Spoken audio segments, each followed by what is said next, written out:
William Howard Taft was the 27th President of the United States. He had been selected and supported by his predecessor, Theodore Roosevelt. Because of this, many people had high expectations for Taft, and many would be really disappointed. Taft only served one term, but still managed to get quite a bit accomplished. One of his most notable accomplishments, however, was the passing of the 16th Amendment, the amendment all about federal taxes. Speaking of which, it is tax season, and if you haven't started, don't forget that your federal income taxes are due Monday, April 18th. Have you ever wondered when income tax started in the United States? No, me neither. Although it had been previously enacted, the income tax didn't become a constitutional amendment until 1909 with President Taft.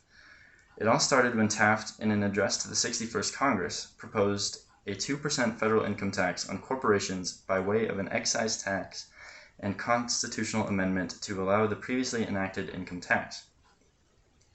On July 2nd of that same year, the 16th Amendment was proposed and would eventually be passed. Not everyone was happy with Taft or the new taxes, and the 16th Amendment was even declared unconstitutional by the Supreme Court back in 1895, before Taft's proposal. Referring to the explicit prohibition against direct taxation in Article 1 of the Constitution, the court had argued that the income tax would excessively enhance federal power in relation to state power, which was not okay. The powers must remain balanced.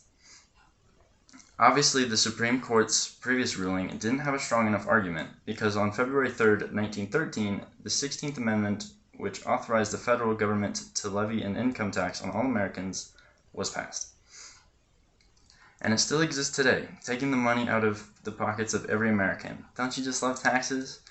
Yeah, I didn't think so. But it's okay, because this tax is used by the government to keep an army, build roads and bridges, and enforce laws, among other things.